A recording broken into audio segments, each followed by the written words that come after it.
Hey everybody, welcome to the PixelBlips podcast for October 13th, 2013. I'm Andy Run. I think I hear the hack and cracks of howling. Joining me as always is the man who always posts the late shift on Grinch night, Dave DeWort. Dave, what are you playing? Let's see. I really haven't played a lot this week, and a lot of what I have played we're going to talk about later. So the one thing that I have played that we can't talk about is Rain for the PS3. It was it's a $15 indie game. I don't know. It was like for a $15 game and it being like not real mechanic heavy and it's all based on story, but there's like no voice acting, none of that. It really kind of struck a chord with me. Like I'm sitting there, I'm playing this game and you're running around. That's like, the one where you're the little shadow boy, right? Yeah. You're like an invisible kid who can only be seen when he's either covered in mud or standing in the rain. It's just you start the game and it starts off all these like really pretty watercolors, and they've got like little splashes of color on there, and they're supposed to be raindrops in there. And the story just starts out with him, looking out his window, and he sees a little invisible girl run by, and then he sees the big, what they call the unknown, which is like the big bad guy, chasing her around, and he chases after them, and then he runs through this big door, and then he becomes part of the invisible world. I don't know. It's just it has this really neat. Kind of like an Ico-ish vibe where you kind of have to help her, but at the same time she will save you sometimes. Yeah. Like and the hand holding? No. Oh, okay. No, there's no actual hand holding. Yeah. Best part about Ico. Yeah, where you have to hold her by the hand. Yep. Hold my hand. It's an entire game that is just about hand holding. Hold my hand. But I mean, it's a really interesting game. It's not very long. I think I played through all of it yesterday, and I started around noon, stopped at about 2, and then I came back and finished it for like an hour and a half. So it's about 3 to 4 hours. There was a couple times when I died, but just like the aesthetic, it feels like you're running around in this French town. Like it feels like maybe like an old like mid 1950s Paris. Oh, cool. Just like the architecture and the music that they used. There's a lot of like piano solo stuff in it. That's really it fits it very perfectly because it all takes place at night. So none of the music except for when you're being chased and it's like very obvious that you need to run the hell away. It is real high tempo and or anything like that. It's a really nice mellow game to play. There is like the sudden realization like halfway through the game that you're like, oh wow, this is like a really bad thing that these kids are shadows, but then it turns out that whatever. It's a really neat game. So like with Unfinished Swan and Journey, and now you're saying that Rain is that type of experience. Yeah, that, like, it's that kind of like that emotional. Yeah. You're watching it and you're like, oh no, girl, run, girl, run, because there's like times when you can't actually help the girl. All you can do is keep running and hope she doesn't get caught. And like the way that the levels or some of the sections of the levels are structured is that you can like see them below you or behind you or even in front of you, and you just have to run and keep going. And then they'll be like, you have to pull a block out in order to let her by, but then you have to close it again to keep the unknown from getting her. Oh, or cool. You have to, like when you're running around together, one of you will run over here, and then the AI-controlled character will go do something to help you out. That's cool. You have to work together to either save her or she'll save you every now and then. It's a really neat game, and I would recommend it like for $15, even though it's only like a 4-hour game. It's definitely worth it just because of the story that they tell and the experience you will have playing it. It is like the indie darling game of the year or something.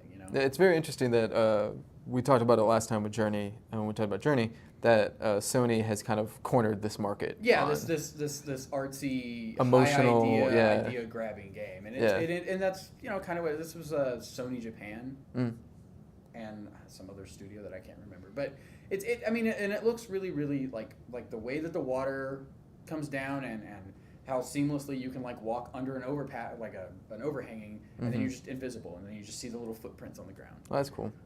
Because you're wet. Because you're wet and you're running around. But even then, like if you just stand there for like 10 minutes, you'll still see footprints because how else are you supposed to see yourself? And there's no actual like combat. Like it was a design choice that the developers were like, once we give the kid a weapon, you feel like you have to fight the monsters. Well, you don't. You actually can't. The only thing you can really do is like at some point in the game there's like these little critter things. They're like little hockey pucks with legs, and if they see you or they see another monster, they will attack it. And then while they're attacking that, you then run away. That's cool. So it's a really neat little game for, I think, $15 for a 4-hour play. And then there's, like a New Game Plus or whatever. It's definitely worth it to just check it out, run through the game, and have that little experience. It's like Journey. Journey was what, like an hour, 2 hours, 3 hours, something like that. Yeah. It's that kind of thing, but without the random person kind of showing you along and peeping at you as you go. So. The multiplayer aspect. Yeah. So you recently got a PS2. Yes. And that I got bit by the bug. And you needed to buy one. And I needed to buy one too. So on Monday I felt the twinge, and I started hitting up all the pawn shops and everything. And I found a PS2 Slim for a pretty good price. So I've been playing Time Crisis 3 because my gun con works now. So. Well, yeah, because you got that CRT in your. Yeah, I got the CRT in the office. So I love that game. I totally forgot how fun it is to have the gun con and the pop in and out, because unlike the arcade, it has the button on the bottom. Unlike in the arcade where you have the pedal, so you pop in and out. That's really fun. I also been playing Contra Shattered Soldier, because whenever you get a PS2 used, you want to make sure it plays every single type of disc. The blue discs and the blue discs, DVDs. The gold DVDs, the silver DVDs, regular CDs, and the PlayStation 1 discs. But Contra Shattered Soldier is one of the best games for the PS2, the most fun. Contra hard, like always. Takes after, by taking after I mean it cobbles together parts from both Contra for the Game Boy, Super C. I see a little bit of Contra 3, the Alien Wars. Yeah, I didn't think about that in there as well. And then also there's some Contra hardcore stuff with the bosses. Yeah. It's really cool, really fun. So it's like this cobbling together of all these different Contra games into this one massive, awesome Contra. It's like it has like levels that are like winks and nods, parts of reminiscent of those things, and then like it takes it to the next level. Okay. Now that it's polygonal graphics. We didn't have time to make this happen in the first one, but here's like this now that we kind can of and make everything gross and green, oozy looking. That's cool. Let's see what else we've been playing. Like I said, Time Crisis 2, Time Crisis 3 is just fun with the gun con. Also, the PS2 came with a copy of Barbie Horse Adventure. Ooh. Wildlife Rescue or something. Something like that. Yeah. So when I started up the PS2 and it didn't load into the memory screen, I thought it was busted, and then it came with like the Barbie thing. You forgot to check to see if there was a disc. Forgot to check to see if there's a disc in it, and yep, it was Barbie. So there you go. Now you can start your Barbie game collection. I can start my Barbie game collection. An official start. Let's see what else did I play. I played a lot of Neo Geo Battle Colosseum, which is a crazy Neo Geo based SNK fighter. Like a crossover type game? Yeah, kind of like if SNK Samurai Showdown versus. Well, it's kind of like there's SNK versus Capcom. If you just got rid of Capcom and it was just SNK characters, so it's crazy. Okay. It's crazy and weird. It was fun to play for a bit. I also played. I've been playing Xenosaga 1. Oh yeah. You have all those games, but you never. Yeah, never got through. You didn't have a PS2 that's worked for a while. Yeah, well, and if you haven't listened to our episode about lost save files, yes. My brother deleted my Xenosaga Episode 1 save file when I was. And you was a sad face. 30 hours into the game, and I thought, I'll just go ahead and get Xenosaga 2 and pick it up where I left off. Can't do that. No, there was a lot more game, so I kind of ruined parts for me. I kind of put it away and said, I'm just gonna wait till I forget everything and then go back to it. I forgot how much I really like the story in that game, and I like the characters. I like everything set up. Even though it's really hokey anime dialogue, and like in my mind while I'm playing it, there are certain lines that I'll like. I would have rewritten this way or changed. Well, I mean, you got to think this is a PS2 game, and it's the first of a trilogy on the PS2. So, but like some of the stuff is just the voiceover is just very hokey and stilted, and that part of that's from the voice actors, part of that's from the writing. Yeah. And translation. I mean, yeah. You have translation on those kinds of games too. But and this came out in 2001, 2002. It was kind of the same. Yeah, and this is kind of Xenosaga is kind of the series that bridges the gap between that time when translation was kind of second rate, like not as bad as it was in the Super Nintendo era, but still not good in terms of like the PS1 era and stuff. Well, when you say translations were good in the PS1 era, you have to look at tactics and go.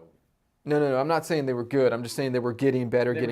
Yes. And then by the time Xenosaga 3 came out, we had that excellent translation for Final Fantasy 12 and The War of the lions. So people had known that, oh, if we put a lot of work into this translation, it may sell better. It'll sell better. It'll be better. Be a better game. So I'm looking forward to seeing how the translation goes up how the from translation here. quality goes up as you play through all 3 of the games. Now, are there any for the PS3?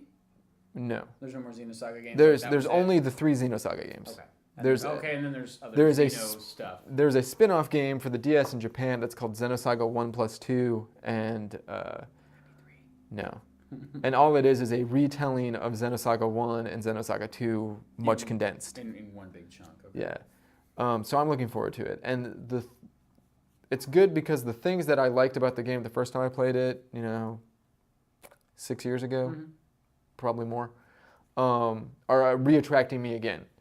So like I kind of remember characters, I kind of remember what their motivations are, but not really. Yeah. I mean, there's a lot of booze in between that first playthrough of Xenosaga 1 and now. Yeah. Well. Yeah. It's grabbed me in the same way that like Evangelion has re-grabbed me now that they're doing the rebuilds of Evangelion. Oh yeah, where they're redoing everything. Yeah, it's kind of like, oh, I remember really liking these really sciencey but also very spiritual anime space saga things. Yeah. And I'm really getting into it, so. That's cool. I mean, I may have to borrow Xenosaga 1 once you get done with it. I still have Dragon Quest, so I need to play, which I might do today while I'm watching some football. So. And the other thing about it is I forgot how slow you move in that game. Just like your character moves around the world at a snail's pace? No, not at a snail's pace, but you definitely want them to move faster because basically a lot of the gameplay in Xenosaga so far is in service of the story. Like, it's all about getting you to that next cutscene. Yeah, okay. Like, there have been times where I've played for an hour and a half and probably only hit 4 buttons. Because it's just... Cutscene. Well, I mean, they wanted to... I mean, what I think with games like that, that came out in that era, and they were like, oh, we got all this space on this DVD, let's fill it with movies. Like, now, well, we got all the space on this DVD, let's do these stories we've always wanted to do. But in order to keep it so that you're not making choices that hurt the story in the long run, you get these cutscenes. You have to kind of play the path, which is you've had to do in JRPGs since forever. For a long time. So, hey, we'll be back in a few days. This week we're talking about 2 video game series that have also made the jumps to movies, and you can probably think about which ones, keeping in mind that this is our October Spooktacular. Also, on your way out here, you can check out either of our videos we did last week on Ghostbusters and the Evil Dead. So don't forget to spay and neuter your Pokemon, and we'll see you in a week.